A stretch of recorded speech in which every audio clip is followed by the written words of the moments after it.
예전에 어떤 연예인들이 자선 행사에 나와서 자기가 집에서 평소에 쓰던 물건들을 파는 것을 본 적이 있어요. 여러분 당근 해보셨죠? 일반적으로 쓰던 물건은 가치가 올라갑니까? 떨어집니까? 당연히 떨어지죠. 하지만 유명한 사람이 쓰던 물건은 그렇지가 않더라고요. 오히려 얼마나 오래 썼는가에 따라서 가치가 더 올라가기도 해요. 당연히 물건의 기능이나 성능이 좋아진 게 아니죠. 가령 요즘에 누가 입던 옷 주면 좋아해요. 절대 안 좋아하죠. 하지만 유명한 연예인이 입었기 때문에 몇십만 원, 심지어 몇백만 원 주고서라도 그 옷을 사는 거예요. 단지 사용한 사람이 유명하기 때문이죠. 여러분, 그렇다면 하나님이 사용하셨던 것은 가치가 얼마나 될까요? 만약에 예수님이 쓰셨던 젓가락, 이게 예수님이 쓰시던 젓가락이야, 이게 예수님이 쓰던 물컵이야, 가격이 얼마나 될까요? 그런데 어떤 젓가락, 컵과 비교할 수 없는 하나님의 형상대로 창조된 바로 여러분들을 하나님은 쓰신다는 거예요. 그러니까 하나님이 쓰시는 여러분의 가치는 세상의 무엇과도 비교할 수가 없다고요. 사람들이 몰라줄 뿐이지. 사람들이 볼 때 특별하지 않고 오히려 남루해 보이는 삶일지라도 하나님이 손을 대시면, 하나님이 사용하시면 그것은 하나님의 도구로서의 가치를 갖게 된다고요.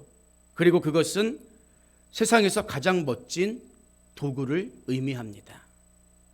여러분, 우리가 하나님께 쓰임받기 위해서 어떤 특별한 능력이 없어도 됩니다. 재능이나 돈이 많든 적든, 건강하든 병들었든, 나이가 많든 적든 전혀 상관이 없어요. 왜요? 성경은 우리가 이 보배를 질그릇에 가졌으니 이는 심히 큰 능력은 하나님께 있고 우리에게 있지 아니함을 알게 하려 함이라, 이렇게 말하고 있기 때문입니다. 그러니까 내가 하나님께 쓰임받는다는 것은 내가 가진 능력 가지고 쓰임받는 게 아니라 하나님께 능력 받아서 그 능력으로 쓰임받는다는 거죠. 우리는 그저 그분이 쓸 수 있도록 순종하면 됩니다. 하나님은 순종하는 자에게 능력도 은사도 주시기 때문이에요. 우리는 은사를 더욱 사모하고 구해야 하는데 바로 그것이 주님의 몸된 교회를 교회답게 세워가는 귀한 도구가 되기 때문이겠죠. 그래서 고린도전서 12장을 보면 성령이 주시는 9가지 은사가 자세하게 기록되어 있죠. 성령은 필요에 따라 우리 각 사람에게 특별한 능력을 주시는데 은사를 주시는 목적은 교회를 유익하게 하기 위함이라고 했어요. 하나님이 남자를 돕는 배필로 여자를 주신 것처럼 교회를 세워가는 데 필수적인 요소가 은사라는 거죠. 그래서 영어 성경을 보면 은사가 선물을 의미하는 기프트라는 단어로 번역되어 있습니다. 은사는 몇몇 특별한 사람만 구할 수 있는 게 아니라 교회의 각 지체인 우리 모두가 사모하고 구해야 한다는 거예요. 왜요? 은사는 개인의 자랑이 아니라 교회의 덕을 세우기 위해서 하나님이 주시는 선물이기 때문입니다. 성령은 어떤 사람에게는 지혜와 지식의 말씀을 주시기도 해요. 가령 아나니아와 삽비라 부부가 자기 땅을 판 돈의 일부를 숨기고 이게 전부라고 거짓말했을 때 베드로가 그것을 단번에 알아봐요. 어떻게 알아볼 수 있었을까요? 베드로 안에 계시는 성령께서 지식의 말씀의 은사를 주셨기 때문이에요. 그러니까 이게 가짜라는 지식이 베드로 마음속에 들어온 거죠. 가이사에게 세금 바치는 게 옳습니까? 아니면 옳지 않습니까? 이 질문에 대해 예수님께서는 가이사의 것은 가이사에게, 하나님의 것은 하나님께 바치라는 지혜로운 대답을 하십니다. 바로 지혜의 말씀의 은사를 사용하신 거예요. 예전에 어떤 분들은 이것을 투시의 은사라는 말을 썼어요. 여러분, 하지만 투시라는 말은 마음을 들여다본다는 얘기잖아요. 이거는 성경적인 언어가 아닐 뿐만 아니라 절대 영적으로 유익하지도 않아요. 왜냐하면 하나님은 우리가 수시로 서로의 마음속을 훔쳐 들여다보고 관찰하는 것을 허락하지 않으셨기 때문이에요. 하나님은 인격의 하나님이십니다. 꼭 필요한 경우에만 교회의 덕을 세우기 위한 상황 속에서만 지식의 말씀이나 지혜의 말씀으로 알게 하시는 거지, 마치 무당이 사람들 겁주는 것처럼 남의 마음을 내가 꿰뚫어 보고 있어, 다 알고 있어? 이건 성경적인 은사가 아니라는 거예요. 덕이 되지 않습니다. 우리는 은사에 대한 용어부터 바르게 써야 해요. 성령은 또 산을 옮길 만한 믿음의 은사를 주시기도 하고 다른 이의 병을 고칠 수 있는 능력을 주시기도 하죠. 또 베드로가 설교할 때 3,000명, 수천 명이 회개할 정도로 능력을 행함과 장래일을 예언하는 능력도 주십니다. 그런데 고린도전서 14장 3절을 보면 예언하는 자는 사람에게 말하여 덕을 세우며 권면하며 위로하는 것이요, 이렇게 말하고 있어요. 예언의 은사를 왜 주신다고요? 덕을 세우고 권면하고 위로하게 하기 위해서. 여러분, 예언은 절대 점치는 게 아니에요. 내가 어디 땅을 사야 됩니까? 어디 집을 사야 됩니까? 하나님 그런 데 이용하면 안 된다는 거죠. 여러분, 구약시대의 예언은 대언입니다. 대언은 뭐예요? 몇 월 며칠 하나님이 이렇게 할 거야, 야 가서 전해. 그럼 그대로 되는 거예요. 이게 구약시대 대언과 예언의 특징입니다. 그러나 신약의 예언은 구체적인 어떤 방향을 보여주는 거예요. 그래서 성령의 다른 은사 중에는 영들을 분별하고 방언을 말할 뿐만 아니라 그 방언들을 통역할 수 있는 능력을 주시기도 하는 거죠. 그래서 신약의 예언은 특징이 하나님이 보여주시는 그림에 인간이 순종하고 나아가면 그것이 성취되지만 반대로 도망가면 그건 소멸되기도 하는 거예요.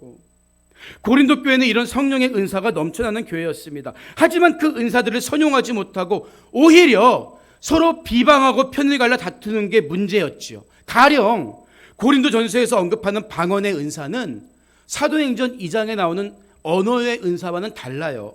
성령의 말하게 하심을 따라하는 언어이기 때문에 그 방언을 통역하는 은사를 받은 사람이 반드시 필요하고, 그런 사람이 없을 경우에는 개인 기도를 위해서만 방언을 해야 되는 그런 은사였습니다. 그런데 고린도 교회 안에는 지금처럼 설교하러 나온 사람이 랄랄랄랄랄라 방언을 하는 거예요. 누가 알아듣겠습니까? 어떤 유익이 있겠습니까? 결국 방언의 은사가 문제가 아니라 그 은사들을 지혜롭게 교회와 다른 이들을 위해 사용하지 못했다는 게 문제였죠. 은사가 문제가 아니라 은사를 쓰는 사람의 문제였다는 거예요. 여러분, 은사는 교회를 교회답게 세우는데 반드시 필요합니다. 여러분, 돕는 아내가 필요하지 않은데 하나님이 주실 리가 없잖아요. 그렇죠? 반드시 절대적으로 필요하니까 주시는 거예요. 마찬가지로 교회의 덕을 세우는데, 교회를 교회답게 세우고 하는데 반드시 은사가 필요하기 때문에 하나님이 주신 거예요. 우리는 은사를 더욱 사모하고 구해야 합니다. 그래서 이미 받았거나 구하는 은사를 사용하기 위해서는 반드시 지켜야 하는 원칙이 있다. 오늘 본문에서 바울은 그것을 강조하는 거죠. 절대 은사가 무가치하거나 구하지 말라는 말이 아니에요. 더 큰 은사를 사모하라. 원칙을 지키면서 더 간절하게 구하라는 거예요. 본문 28절을 보면 하나님이 교회 중에 몇을 세우셨으니 첫째는 사도요, 둘째는 선지자요, 셋째는 교사요, 그 다음은 능력을 행하는 자요, 그 다음은 병 고치는 은사와 서로 돕는 것과 다스리는 것과 각종 방안을 말하는 것이라, 이렇게 말합니다. 여기서 우리가 먼저 인정해야 하는 사실은 내가 받은 직분, 은사와 질서는 모두 누구로부터 왔다는 거예요? 하나님으로부터 왔다는 거예요. 여러분, 교회는 신앙 공동체입니다. 개인 혼자가 막 앞으로 뛰쳐나가서 혼자만 잘나서는 온전히 주님의 일을 감당할 수 없는 거예요. 질서가 필요해요. 그래서 하나님은 합력해서 선을 이뤄가라고, 몸된 교회를 세워가라고 여러 직분과 은사도 주시고 사역자들을 세우신 거예요. 근데 여기서 우리가 오해하면 안 되는 것은 바울이 직분과 은사자들을 소개하면서 첫째, 둘째, 셋째라는 말을 쓰고 있다고 해서 이게 어떤 은사와 직분에 서열이 있는 게 아니야? 이런 의미로 이해하면 안 된다는 거예요. 교회 안에는 이렇게 다양한 직분과 은사가 있다는 것을 하나하나 열거하는 것이지 여기에 어떤 서열이 있다는 것을 말하는 게 절대 아니라는 거예요. 다만 여러분 잘 보세요. 열거되어 있는 직분을 살펴보면 앞에 나오는 사도, 선지자 그리고 교사의 직분은 어떤 특징이 있습니까? 하나님이 주신 말씀, 복음의 내용을 직접 전달하거나 가르치는 사역이라면 뒤에 나오는 5가지 사역은 개인적으로 받은 은사와 관련된 사역이라는 차이점이 있어요. 바울이 말씀 전파와 관련된 직분을 먼저 이야기하고 있는 이유가 있습니다. 바로 교회의 질서를 세워가는 데 기준이 되어야 하는 것은 개인이 받은 능력이 아니라 이미 우리에게 계시된 선포된 말씀이어야 한다는 것을 강조하려는 의도가 있는 거예요. 제가 처음에 은사를 받고 하나님이 주신 지혜의 말씀도 이런 은사자들이 교회에서 말씀으로 바르게 세워지지 않으면 오히려 교회가 혼란스러워질 수 있겠다. 이런 마음이었어요. 감사하게도 바로 신학교에 가서 말씀을 배우면서 어떤 저 개인의 신앙도 정립될 수 있어요. 여러분 이렇게 직분이 여러 가지가 있다고 해서 모두가 나 교사하고 싶은데요? 나 사도하고 싶은데요? 다 그 일만 감당할 수 있겠습니까? 교회 안에는 다른 직분과 사역자들도 필요한 거예요. 여기에는 우열이 없습니다. 서열이 없어요. 그래서 바울은 29절 이하에서 다 사도이겠느냐, 다 선지자이겠느냐, 다 교사이겠느냐, 다 능력을 행하는 자이겠느냐, 다 병 고치는 은사를 가진 자이겠느냐, 다 방언을 말하는 자이겠느냐, 다 통역하는 자이겠느냐 이야기하고 있는 거예요. 내가 방언의 은사는 받았는데 능력 행함의 은사가 없다고 해서 낙심할 필요가 전혀 없다는 거예요. 하나님은 필요에 따라 직분도 주시고 은사도 주시기 때문에. 그런데 우리는 종종 상대방과 자기를 비교하다가 은사의 우위를 따지다가 하나님 저 사람은 저런 은사가 있는데 나는 왜 이 은사 안 주세요? 시험 드는 경우가 있어요. 그러니까 고린도 교회도 은사로 교회를 잘 세워가지 못하고 편을 갈라 싸웠던 거죠. 미국의 토니 에반스 목사님은 승리하는 그리스도인으로 사는 방법이란 책에서 이런 의미 있는 우화를 들려줘요. 하루는 목수의 작업실에 있는 연장들이 모여서 회의를 열었습니다. 그런데 망치가 사회를 맡았는데 너무 시끄럽다는 이유로 쫓겨날 위기에 처하게 됐어요. 그러자 망치가 화를 내면서 말합니다. 내가 물러나야 한다면 드라이버도 같이 물러나야 해요. 그는 원안에서 빙글빙글 도는 것 외에는 하는 일도 없다고요. 성을 내죠. 그러자 이번엔 드라이버가 강단으로 올라가서 반격을 해요. 저는 물러나야 할 사람이 아니에요. 저 대패를 보세요. 저 대패는 깊이 뚫는 일은 못하잖아요. 평생 한 곳을 벗어나서는 아무런 일도 못한다고요. 누구 차례예요? 대패의 차례죠. 대패가 또 앞으로 나가서 말합니다. 늙은 사포 씨는 어떻고요? 빼빠.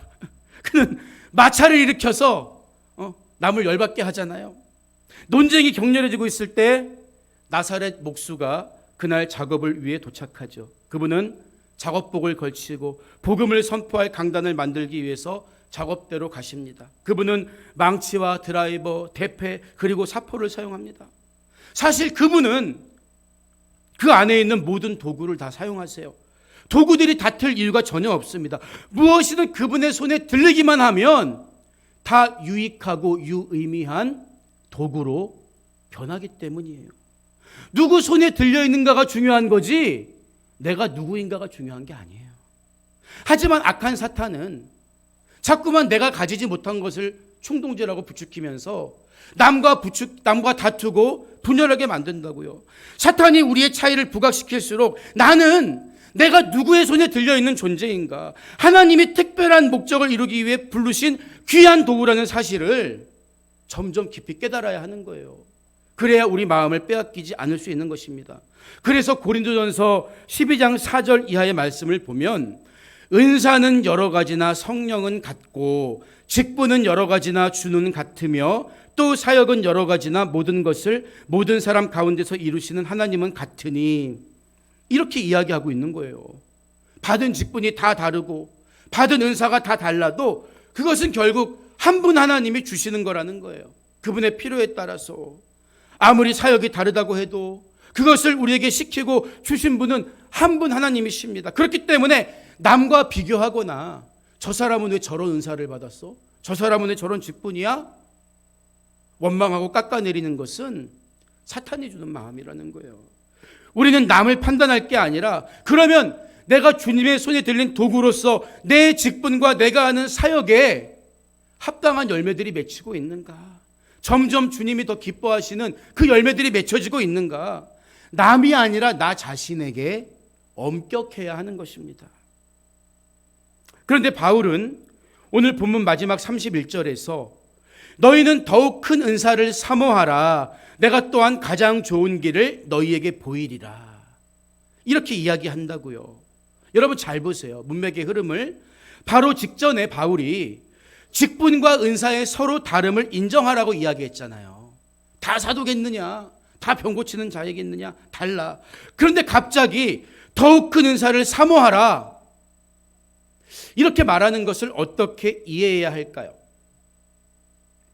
어떤 은사주의에 너무 심취한 분들은 종종 이 구절을 인용하면서 맞아, 성경도 이렇게 사모하라 그랬으니까 더 좋은 은사, 가장 강력한 은사를 받는 일에 집중해야 돼. 그렇게 강변하기도 해요. 정말 이 구절이 더 파워풀한, 가장 서열상 꼭대기에 있는 그런 은사를 받아내라고 이야기하는 걸까요? 결론부터 말씀드리면 그렇지 않습니다. 이 말씀은 사도, 선지자, 다른 은사보다 더 탁월한 우월한 능력이 있는 그런 은사를 구해라, 이런 뜻이 아니라고요. 우리가 보는 한글 성경을 보면 더욱 큰 은사, 그리고 가장 좋은 길, 이게 같은 말에 대한 반복적 표현으로 보여서 그렇게 오해할 수도 있겠죠. 하지만 헬라어로 된 성경을 보면요, 더욱 큰 은사는 사실 복수형으로 돼 있어요. 더욱 큰 은사들을 사모해라. 그리고 가장 좋은 길은 단수로 되어 있어서 이것이 어떤 특정한 은사를 반복적으로 강조하는 게 아니라는 것을 알 수 있죠. 그렇다면 바울이 여기서 강조하는 더욱 큰 은사는 궁극적으로 뭘 의미하는 걸까요? 오늘 우리가 읽지는 않았지만 바로 뒤에 있는 고린도전서 13장을 보면 쉽게 답이 나온다고요. 고린도전서 13장은 너무나 유명하지요. 1절 이하의 말씀을 보면 내가 사람의 방언과 천사의 말을 할지라도, 은사가 있어요. 방언의 은사가 있어요. 사랑이 없으면 소리나는 구리와 울리는 꽹과리가 되고, 내가 예언하는 능력이 있어 모든 비밀과 모든 지식을 알고, 예언의 은사, 지식의 말씀의 은사, 산을 옮길 만한 모든 믿음이 있을지라도, 믿음의 은사가 있을지라도 사랑이 없으면 내가 아무것도 아니에요. 이렇게 말하고 있거든요. 여러분, 사랑 없이 방언의 은사를 쓰면 꽹과리처럼 시끄러울 뿐이라고요. 어떤 목사님이 고민을 하소연해요. 목사님, 우리 교회에는 새벽에 와서 방언으로 크게 기도하는 집사님이 계신데 나중에 듣다 보면 그 방언이 무섭대요. 옆에 있는 분들이 기도를 못한대요. 어떻게 해야 돼요? 뭐라 그러면은 아니 성령의 은사대로 기도하는데 왜 뭐라 그러냐고 상처 입을까 봐 말을 못하겠다는 거예요. 여러분, 사랑은 무례히 행치 않는 거예요. 겸손합니다. 온유하고 겸손한 주님의 마음을 닮아가는 거예요. 지혜가 있어야 되는 거예요. 사랑 없이 방언하는 거 꽹과리처럼 시끄러울 수 있다고요. 여러분, 예언도 방언도 다 부분적입니다. 결국에 사라져버리지만 오직 사랑만 영원히 남는다는 거죠. 그래서 내린 결론이 뭡니까? 그런즉 믿음, 소망, 사랑, 이 세 가지는 항상 있을 것인데 그런즉 그 중에 제일은 사랑이라. 고린도전서 13장에서 이것을 말하고 있잖아요. 그러니까 우리는 은사를 구하더라도 그 목적이 사랑이고 구할 때 그 동기도 사랑이어야 한다는 거죠. 여러분, 그렇다면 바울이 이야기하는 거는 사랑의 은사를 구하라, 사랑을 달라고 기도하면 된다는 얘기일까요? 여러분, 그런데 성경 어디에도 사랑을 가리켜서 은사, 즉 기프트라고 말하는 부분이 없어요. 예수님은 내 마음을 다하고 목숨을 다하고 뜻을 다하여 주 너희 하나님을 사랑하라는 말씀이 첫 번째 계명이고, 내 이웃을 내 자신과 같이 사랑하라는 말씀이 두 번째 계명이라고 하셨습니다. 여러분, 계명이 뭐예요? 계명은 내가 자발적으로 지키는 것이지 하나님이 능력 주셔서 억지로 따르게 하는 게 아닙니다. 그러면 그걸 순종이라고 할 수 없겠죠. 따라서 사랑이란 은사처럼 내가 어떤 능력을 받아야만 할 수 있는 행위는 아니라는 거예요. 그런데 왜 바울이 사랑에 대해 이야기하면서 더욱 큰 은사라고 표현했을까요? 그것은 고린도 교회 성도들이 너무나 은사에 집착하고 있었기 때문에 이해하기 쉽도록 은사라는 단어를 은유적으로 썼을 뿐이에요. 사랑의 능력은 다른 은사처럼 선물로 받는 게 아니지만 우리가 행해야 하는 것이며, 바울은 그 길이 너무 쉽다는 것을 내가 너희에게 가르쳐 주겠다. 어려운 게 아니야. 사랑의 능력대로 사는 건 어려운 게 아니야. 이렇게 이해하고 있어요. 왜일까요? 마치 아낌없이 주는 나무처럼 예수님이 그 길이 어떤 길인가를 이미 우리에게 보여주셨다. 이 얘기거든요. 주님이 가장 큰 능력의 사랑의 길을 이미 우리에게 보여주셨기 때문에 내가 너희에게 말하는 그 길을 너희도 듣고 따라가면 우리도 어렵지 않게 사랑의 능력대로 살 수 있어. 이 얘기를 하려는 거예요. 우리가 잘 아는 하나님이 세상을 이처럼 사랑하사 독생자를 주셨으니 이는 그를 믿는 자마다 멸망하지 않고 영생을 얻게 하려 하심이라. 이 말씀 속에 예수님이 가신 사랑의 길이 다 드러나 있잖아요. 우리는 값없이 그 사랑의 대가인 구원을 선물로 받았지만 예수님은 십자가라는 값으로 감히 매길 수 없는 대가를 지불하셨던 거예요. 그러니까 그 사랑을 받은 사람이라면 나에게서도 마땅히 그 사랑이 흘러가야 한다는 거예요. 어떻게 값없이 목숨을 주신 주님의 사랑이 내 안에 고여있는 사람이 겨우 100데나리온 빚진 사람을 감옥에 잡아 집어넣을 수가 있겠냐는 거죠. 그래서 요한일서 4장 12절을 보면 어느 때나 하나님을 본 사람이 없으되 만일 우리가 서로 사랑하면 하나님이 우리 안에 거하시고 그의 사랑이 우리 안에 온전히 이루어지느니라. 분명하게 선언하고 있는 것입니다. 여러분 안에 있는 그 사랑을 드러낼 수 있는 가장 확실한 길이 있는데 그것은 바로 예수님처럼 다른 누군가를 위해 희생하고 기도하는 것입니다. 바로 그것이 더욱 큰 은사를 사모하는 것이며 가장 좋은 길로 주님을 따라가는 방법이에요. 성령의 은사를 더욱 사모하고 구하시기 바랍니다. 그러나 반드시 사랑을 따라 구하고 사랑을 위해 그 은사를 써야 한다는 거예요. 그때 여러분의 삶에 그리스도의 향기가 넘쳐나게 되고 하나님은 교회를 통해 상처 입은 영혼들을 치유해 가기 시작하실 것입니다. 오늘 말씀을 마무리합니다. 독일의 유명한 실존주의 철학자 칼 야스퍼스라는 분이 있어요. 칼 야스퍼스는 대학 시절에 한 유태인 여학생을 본 순간 사랑에 빠집니다. 그래서 그녀와 결혼하게 되죠. 수재로 알려졌던 그는 졸업 후 모교였던 하이델베르그 대학의 철학과 교수가 됩니다. 하지만 얼마 후 독일의 나치 정권이 들어서게 되면서 그의 가정이 위기를 맞게 돼요. 나치가 야스퍼스에게 유태인 아내와 이혼하든지 그렇지 않으면 대학을 떠나든지 둘 중 하나를 택하라고 강요했기 때문이에요. 야스퍼스는 곤혹스러웠죠. 젊은 나이에 대학 교수가 된 것은 자신은 물론 가문의 영광이었지만 아내를 만난 것은 자기 인생의 행복이었기 때문입니다. 하지만 야스퍼스는 길게 고민하지 않고 아내를 위해서 교수직을 포기합니다. 그러자 나치는 야스퍼스의 저술 활동과 강연 모든 것을 금지시켜버려요. 야스퍼스는 그런 상황 속에서 아내를 원망하지 않고 오히려 아내를 더 사랑으로 감싸줍니다. 8년 후에 나치 정권이 무너지기 전까지 집에 초인종이 울릴 때마다 야스퍼스는 혹시 아내를 잡아갈까 노심초사했다는 거예요. 우리가 배우자를 진심으로 사랑하는 것도 희생과 노력이 필요합니다. 여러분, 그런데 하물며 피 한 방울 섞이지 않은 다른 누군가를 우리가 어떻게 쉽게 사랑할 수 있겠습니까?